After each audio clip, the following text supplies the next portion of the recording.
नमस्कार साथियों, the dignity के यूट्यूब चैनल में मैं आशुतोष आप सभी का फिर से स्वागत करता हूं और उम्मीद करता हूं कि आप सभी स्वस्थ होंगे और अपनी पढ़ाई में लगे होंगे। दोस्तों, आज हम इस वीडियो में छोटा सा वीडियो है और बहुत कम आपका बहुमूल्य समय लूंगा। इस वीडियो में एसएससी 2022-23 के अंतर्गत जो जीडी का मेडिकल अभी 10 अगस्त तक चलना है, उससे संबंधित दो महत्वपूर्ण सूचनाएं जो है वो मैं आपके सामने प्रस्तुत करूंगा।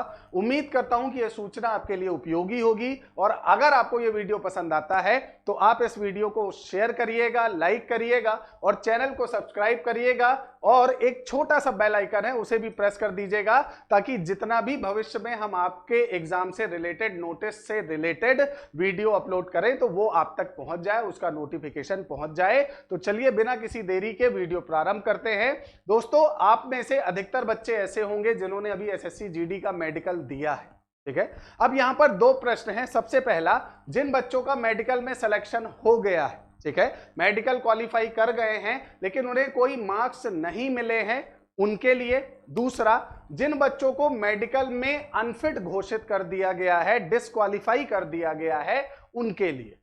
सबसे पहला प्रश्न जो है, जिन्हें क्वालिफाई कर दिया गया है और उन्हें मेडिकल में कोई नंबर नहीं दिया गया है, तो मैं उन्हें बता दूं कि देखिए अभी आप क्वालिफाई हो गए हैं, बहुत अच्छी बात है। लेकिन अगर आपको ऐसा लग रहा है कि कोई ऐसी समस्या है जिससे आप डिस्क्वालीफाई हो सकते थे लेकिन नहीं हो पाए क्योंकि डॉक्टर की नजर में नहीं आ पाया है, तो आप पूरी तरह से निश्चिंत मत होइए, क्योंकि जब आप ट्रेनिंग में जाएंगे तब आप प्रोविजनरी पीरियड में रहते हैं। एक प्रकार से आपका जो है एक प्रकार से एडॉक में रहते हैं अगर सामान्य भाषा में कहूं तो। और उस समय पर ट्रेनिंग पर आपका फिर से मेडिकल होता है, कई तरह की जांच होती हैं और अगर आप वहां पूरी तरह से आप फिट नहीं पाए गए तो आपको फाइनल डिस्क्वालीफाई कर दिया जाएगा। तो अगर अभी आपको मेडिकल में क्वालिफाई कर दिया गया है और आपको लगता है कि आप डिस्क्वालीफाई हो सकते थे, आपको कोई इंजरी है या कोई ऐसा प्रॉब्लम है लेकिन आप डॉक्टर की पकड़ में नहीं आ पाए और आप डिस्क्वालीफाई नहीं हो पाए हैं, तो उसका यह अर्थ नहीं है कि आपकी ये सर्विस लाइन ज्यादा लंबी चलेगी। अगर कोई प्रॉब्लम है तो समय रहते आप जो है उसका क्या करा ले, मेडिकल इलाज करा ले, ताकि आप जब ट्रेनिंग में जाए तो आप पूरी तरह से फिट रहें, आपको बिल्कुल भी समस्या का सामना ना करना पड़े। क्योंकि कई बार ऐसा हो जाता है, देखो दोस्तों, कि आप जो है जब जीडी के अंतर्गत अभी आप ये जो मेडिकल चल रहा है, इस मेडिकल के अंतर्गत आपका जो है हो सकता है आपको ऐसा लगे कि भाई ये जो प्रॉब्लम है ये मुझे किसी नेक्स्ट एग्जाम में थी और उसके कारण मुझे डिस्क्वालीफाई किया गया था। हो सकता है जीडी के पुरानी वैकेंसी में आपको डिस्क्वालीफाई किसी एक मेडिकल टर्म के कारण किया गया था, लेकिन इस बार आपको जो है उस मेडिकल टर्म के कारण जो है डिस्क्वालीफाई नहीं किया गया। अब वो डॉक्टर की गलती थी या सिस्टम की गलती थी, किसी कारण से भी अगर आप डिस्क्वालीफाई नहीं हुए हैं और वो प्रॉब्लम अभी भी बनी हुई है, तो आपके लिए सबसे बेहतर है कि आप उसका इलाज करा लीजिए। क्योंकि देखिए अभी अगर आप इलाज करा लेंगे, अभी समय है, तो कोई समस्या नहीं होगी। लेकिन अगर ट्रेनिंग में आप जाते हैं और उस समय पर मेडिकल होता है और वहां पर आप प्रोविजनरी टाइम पीरियड में अगर डिस्क्वालीफाई हो जाते हैं तो फिर आप कंप्लीटली डिस्क्वालीफाई हो जाएंगे, कोई भी चारा नहीं बचेगा। ठीक है, उम्मीद करता हूं आपको ये समझ में आया होगा। दूसरा प्रश्न उनके लिए जिन्हें डिस्क्वालीफाई कर दिया गया है और वो किसी वैकेंसी में क्वालिफाई थे, मेडिकली टोटली फिट हैं।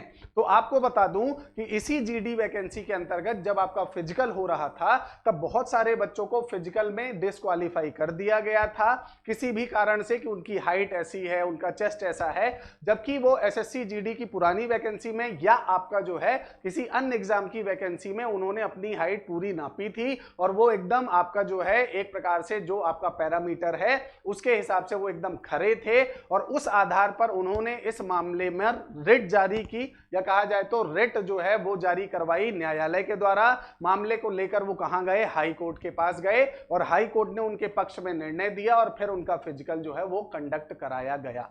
तो इस बात को आप याद रखिएगा कि अगर आपको लगता है कि आप मेडिकली फिट हैं, कई एग्जामों में आप मेडिकली फिट हो चुके थे, लेकिन इस बार बिना किसी कारण के, बिना किसी वास्तविक समस्या के आपको डिस्क्वालीफाई किया जा रहा है, तो आप न्यायालय की शरण में जा सकते हैं। आप एक पीआईएल दायर कर सकते हैं, पब्लिक इंटरेस्ट लिटिगेशन या जनहित याचिका, वो आप दायर करवा दीजिए और अपना विषय जो है वहां प्रस्तुत करिए। क्योंकि अगर मैं बात करूं कि इस मेडिकल में जो 10 अगस्त तक चलेगा, इस मेडिकल में लगभग 90,000 बच्चों को सेलेक्ट किया जाएगा। तो अगर आपका नंबर 90,000 के अंदर है तो आप पूरी तरह से आप अपने आप को स्वस्थ रखिए, पूरी तरह से आप देख लीजिए कि भाई अगर कोई चांसेस प्रोविजनरी टाइम पर डिस्क्वालीफाई का नहीं होना चाहिए।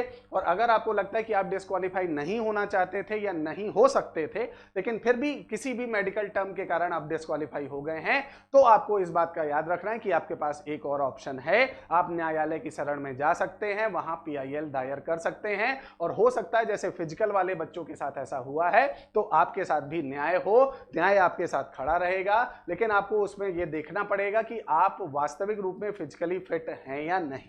ठीक है, अगर पिछले एग्जामों में थे और उसका कोई डॉक्यूमेंट है तो वो आपके लिए बहुत बढ़िया आधार बन सकता है। तो अगर इस तरह की कोई भी घटना हुई है तो आप इस तरह से निर्णय ले सकते हैं। आप एक बार कमेंट सेक्शन में जरूर बताइएगा कि आपको क्वालिफाई कर दिया गया है या डिस्क्वालीफाई कर दिया गया है, या आप ये भी बताइएगा कि क्या आपको लगता है कि आपके अंदर कोई मेडिकल इलनेस है जिसके कारण आप डिस्क्वालीफाई हो सकते हो। तो हम और बेहतर सजेशन आपको कमेंट सेक्शन में हमारी टीम के द्वारा प्रदान करवाएंगे। उम्मीद करता हूं ये वीडियो आपको पसंद आया होगा। धन्यवाद।